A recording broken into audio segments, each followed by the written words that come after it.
dear friends. Praise the Lord. A very warm welcome to you all in the name of our Jesus Christ.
Dear God's people, God bless you and welcome to Bible Manthan.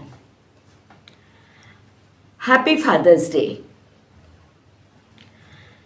Let's listen to this special song sung by the sisters of Aradhana Mahila Group to honor the fathers this special day.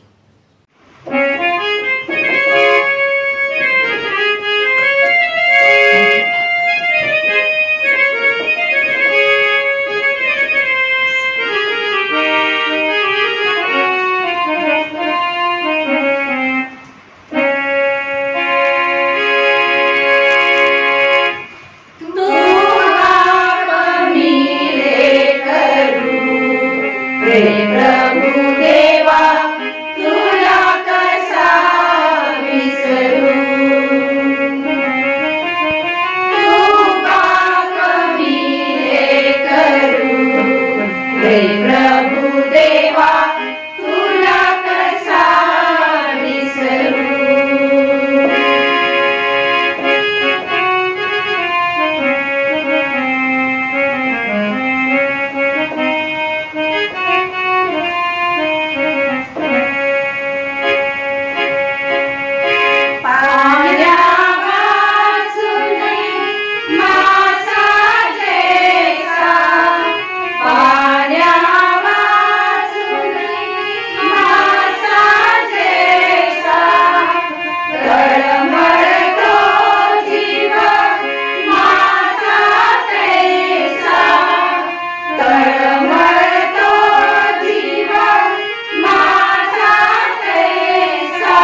रे प्रभु देवा तुला कसा विसरू तुला कमी रे करू रे प्रभु देवा तुला कसा विसरू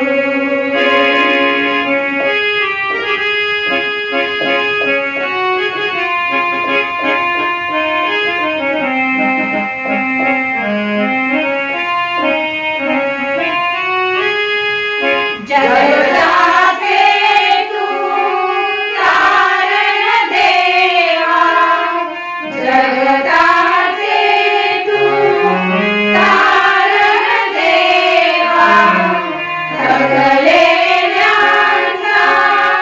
तूच विसावा थकलेल्यांचा तूच विसावा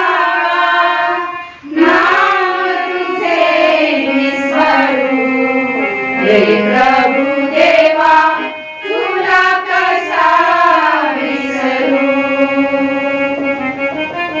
तुला कमी रे करू रे प्रभु देवा तुला कसा विसरू तुला कमी रे करू रे प्रभु देवा तुला कसा विसरू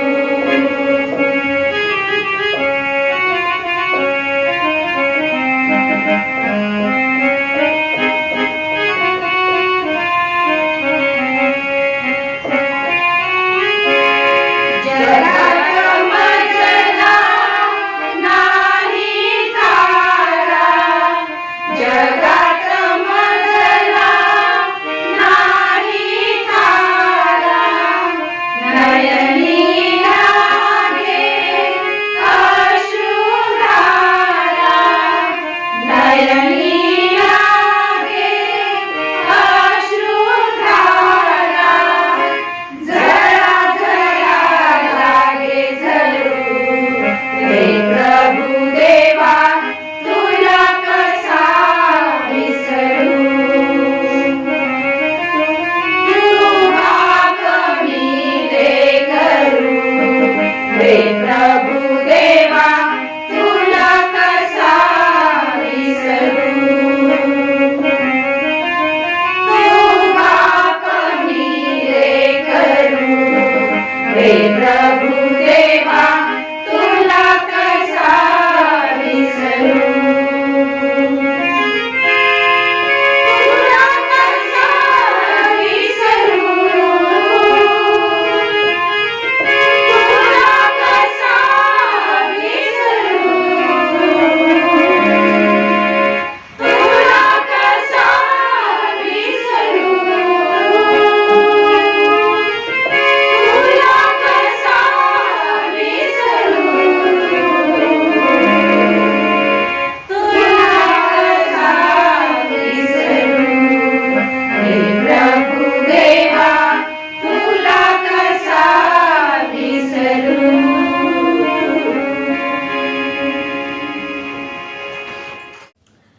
Thank you, Sisters of Aradhana Mahila Group. May the Lord use you mightily for His glory.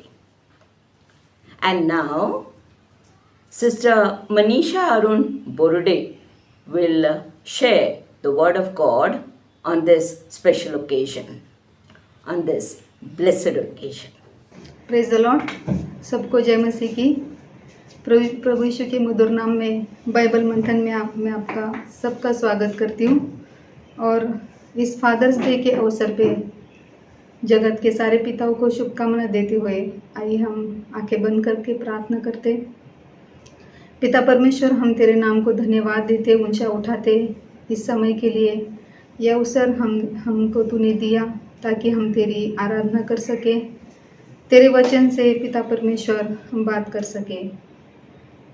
ये समय के लिए हम तेरे नाम को धन्यवाद देते, यीशु मसीह के नाम को ऊंचा उठाते हुए ये अवसर के लिए धन्यवाद करते हैं। पवित्र आत्मा तो अपनी अगुवाई में चला और होने दे बाइबल मंथन के द्वारा तेरी महिमा, तेरी आराधना जगत के हर कोने में तेरा नाम ऊंचा उठने पाए, ऐसा तो होने दे पिता परमेश्वर। आगे के समय को तेरे हाथ में सौंपते हुए प्रभु यीशु मसीह के नाम से ये प्रार्थना सुन और ग्रहण कर, आमीन। आइए हम इस फादर्स डे के अवसर पे जानते हैं कि फादर्स डे का जो इतिहास के पन्नों को अगर हम पलटते हैं तो हम थोड़ा सा फादर्स डे की हिस्ट्री के बारे में जानते हैं कि फादर्स डे की शुरुआत कब हुई और कैसे ये फादर्स डे मनाना शुरू हुआ। तो सन 1907 में पहली बार फादर्स डे मनाने का प्रयास किया गया, लेकिन वो सफल नहीं हुआ।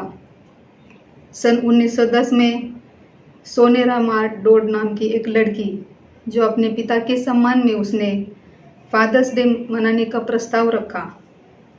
सोनेरा जो लड़की थी, उसकी माँ की मृत्यु के बाद उसने अपने पिता को माँ की तरह और पिता की तरह उसके 5 भाई बहनों के साथ उनकी परवरिश करते हुए देखा, और अपने पिता की मृत्यु के बाद उनके सम्मान में उसने फादर्स डे मनाने का प्रस्ताव रखा। और सन 1910 में 19 जून स्पोकिंग वॉशिंगटन में पहली बार फादर्स डे मनाया गया। उसके बाद 1924 में तत्कालीन अमेरिकी राष्ट्रपति केल्विन कोली ने फादर्स डे मनाने के लिए मंजूरी दे दी। आगे चल के 1966 में राष्ट्रपति लिंडन जॉनसन, उन्होंने ये घोषणा की कि हर साल जून महीने का जो तीसरा रविवार है, फादर्स डे मनाने का उस समय से शुरुआत हुआ। इस तरह हम इतिहास के पन्नों को अगर पलटते हैं तो देखते हैं, और इसी तरह फादर्स डे की शुरुआत हुई। और ये फादर्स डे जो मनाया जाता है दुनिया में हर जगह पिता के प्यार और समर्पण के प्रति उनको सम्मानित करने के लिए एक महत्वपूर्ण दिन है।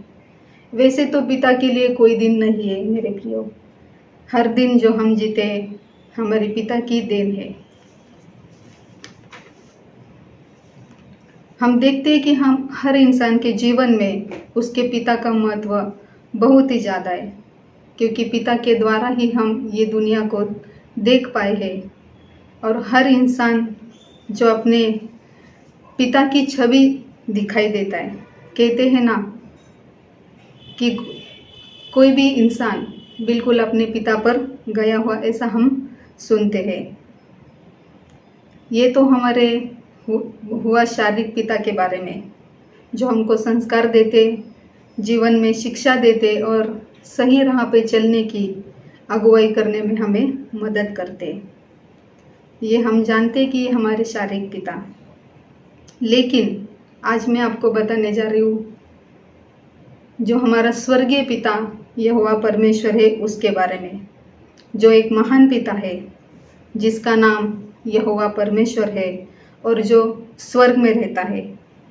वो सारी सृष्टि का पिता है, जिसने ये संपूर्ण सृष्टि की रचना की, हर इंसान को अपने हाथों से बनाया, जिसने हमारी माता की कोख में हमारी रचना की, जो सर्वशक्तिमान, सर्वव्यापी, महान, करुणा करने वाला, दया का सागर, जो पिता परमेश्वर है, जिसको पवित्र बाइबल से हम सुनते हैं कि ये पिता परमेश्वर जो सारे जगत का पिता है, सारे विश्व का पिता है, कि उस महान परमेश्वर ने हमसे कैसा प्यार किया है। आइए हम पवित्र बाइबल में से जानते हैं उस परमेश्वर पिता के बारे में। यूहन्ना रचित सुसमाचार इसका अध्याय 3 और उसके 16वें पद में कहा गया है, उसके लिए हम पढ़ते हैं। यूहन्ना रचित सुसमाचार अध्याय 3 पद 16। क्योंकि परमेश्वर ने जगत से ऐसा प्रेम रखा कि उसने अपना इकलौता पुत्र दे दिया, ताकि जो कोई उस पर विश्वास करे वह नष्ट न हो परंतु अनंत जीवन पाए। और आगे के वचन में हम सुनते हैं कि परमेश्वर ने अपने पुत्र को जगत में इसलिए नहीं भेजा कि जगत पर दंड की आज्ञा दे, परंतु इसलिए कि जगत उसके द्वारा उद्धार पाए। परमेश्वर के ये वचन में हम पढ़ते हैं कि यहोवा परमेश्वर जो स्वर्ग का पिता है, उसने सारे जगत से ऐसा प्यार किया क्योंकि वो पिता है और वो अपने बच्चों से प्यार करता है। और उसने सारे जगत के लिए, सारे जगत का उद्धार होने के लिए उसने अपना इकलौता पुत्र प्रभु यीशु मसीह इस जगत में भेजा, ताकि जो कोई उस पर विश्वास करे वो नाश ना हो परंतु सार्वकालिक जीवन पाए। और उसके लिए प्रभु यीशु मसीह पर विश्वास करना ज़रूरी है। प्रभु यीशु मसीह जगत में आए, इस महान घटना को हम देखते हैं इतिहास के पन्नों में कि प्रभु यीशु मसीह का जगत में आना, उसका बलिदान होना, उसका तीसरे दिन फिर से जी उठना, ये सारी घटनाएं उस परमेश्वर के प्रेम का प्रतीक है जो उसने संपूर्ण सृष्टि से किया है। आइए हम इसके लिए एक उदाहरण सुनते हैं। एक कहानी के तौर पे एक रेलवे स्टेशन होता है और वो रेलवे स्टेशन की जो पटरी रहती है उसी के बाजू में एक पिता जो ट्रेन का ड्राइवर होता है और अपने छोटे बच्चे के साथ वो वहाँ पे रहता है। और हर रोज़ ये पिता जब ट्रेन लेके वो पटरी से गुजरता था तो अपने छोटे बच्चे को खेलते देखता था और उसको बहुत ही आनंद होता था कि हर रोज़ वो अपने बच्चे को देख रहा है, क्योंकि वो पिता था। और ऐसे ही दिन चलते गए और एक दिन जब वो पिता घर के पास वाली पटरी से ट्रेन लेके जा रहा था तो उसने क्या देखा कि सामने पटरी पे उसका बच्चा खेल रहा है। पता नहीं वो बच्चा खेलते खेलते पटरी के पास कैसे आया, लेकिन उस पिता ने, ट्रेन की स्पीड इतनी थी कि उसको समझ में नहीं आ रहा था कि मेरे बच्चे को बचाऊं या ट्रेन में जो हज़ारों यात्री सवार है उनको बचाऊं। और झट से उसने अपने मन में ही निर्णय लिया कि जो हज़ारों यात्री जिनको मैं ट्रेन में लेके जा रहा हूँ, अगर उनका प्राण का नाश होने से अच्छा है कि मेरा जो छोटा बच्चा है उसकी कुर्बानी दी जाए। और उसने ऐसे किया। और ये है पिता का प्रेम। ऐसे ही पिता परमेश्वर ने जगत के लिए अपने बेटे के बारे में नहीं सोचा, उसने उसको दे दिया ताकि जगत का उद्धार हो पाए। जो कोई यीशु मसीह पर विश्वास करता है उसका नाश ना हो, ताकि वो सार्वकालिक जीवन को पा सके। इसके लिए पिता परमेश्वर ने जगत में यीशु मसीह को दे दिया। और यीशु मसीह ने अपने पिता की इच्छा पूरी करते हुए जो कुछ भी उसके ऊपर सौंप दिया गया था, जो काम, वो उसने पूरा किया। और आइए हम देखते हैं कि प्रभु यीशु मसीह ने यूहन्ना रचित सुसमाचार इसका 14वां अध्याय में प्रभु यीशु मसीह कहता है कि मेरे पिता के घर में रहने की बहुत सारी जगह है, आपका मन व्याकुल न हो। इसलिए प्रभु यीशु मसीह ने हमको ये वायदा दिया है। आइए हम उस वचन को पढ़ते हैं। यूहन्ना रचित सुसमाचार उसका 14वां अध्याय और वचन 1। तुम्हारा मन व्याकुल न हो, परमेश्वर पर विश्वास रखो और मुझ पर भी विश्वास रखो। मेरे पिता के घर में बहुत सी रहने के स्थान है, यदि न होते तो मैं तुमसे कह देता, क्योंकि मैं तुम्हारे लिए जगह तैयार करने के लिए जाता हूँ। और यदि मैं जाकर तुम्हारे लिए जगह तैयार करूँ तो फिर आकर तुम्हें अपने यहाँ ले जाऊँगा, कि जहाँ मैं रहूँ वहाँ तुम भी रहो।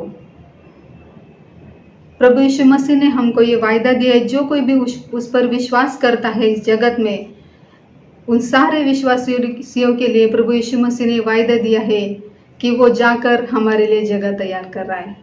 और इस समय प्रभु यीशु मसीह परमेश्वर के घर में, स्वर्ग में सबके लिए जगह तैयार करने के लिए मध्यस्थी कर रहा है। और प्रभु यीशु मसीह जल्द आने वाला है, और जो कोई उस पर विश्वास करता है उन सबको वो लेके जाएगा, ताकि पिता के घर में हम उसके साथ रहें। और उसने कहा है कि प्रभु यीशु मसीह ने खुद कहा है कि मेरे द्वारा पिता के पास कोई नहीं पहुंच सकता, क्योंकि मार्ग, सत्य और जीवन मैं ही हूँ। और इस तरह प्रभु यीशु मसीह पर अगर हम विश्वास करते हैं, उसके मार्ग पर चलते हैं, तो हमारा जो स्वर्गीय पिता है परमेश्वर यहोवा, वो हमको उस स्थान में लेके जाएगा और हम सार्वकालिक जीवन में उस स्वर्ग में सदैव रहने वाले हैं। इसलिए ये परमेश्वर का जो प्रेम है हमारे प्रति, जो परमेश्वर की इच्छा है, हम उस इच्छा को जानते हुए हर रोज़ हमको विश्वास में बढ़ना है।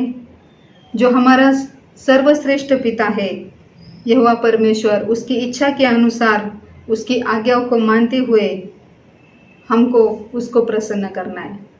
और वो पिता परमेश्वर ऐसा पिता है जो हमको कभी नहीं छोड़ता है। उसके लिए और एक उदाहरण मैं आपको देना चाहूँगी कि समुद्र के किनारे एक आदमी रोज टहलता है और पिता परमेश्वर उसके साथ उसके सुख दुख में हर परिस्थिति में, और जब समुद्र की रेत में उसके पैरों के निशान दिखाई देते थे तो उसके साथ साथ परमेश्वर के पैरों के निशान भी उसको दिखाई देते थे।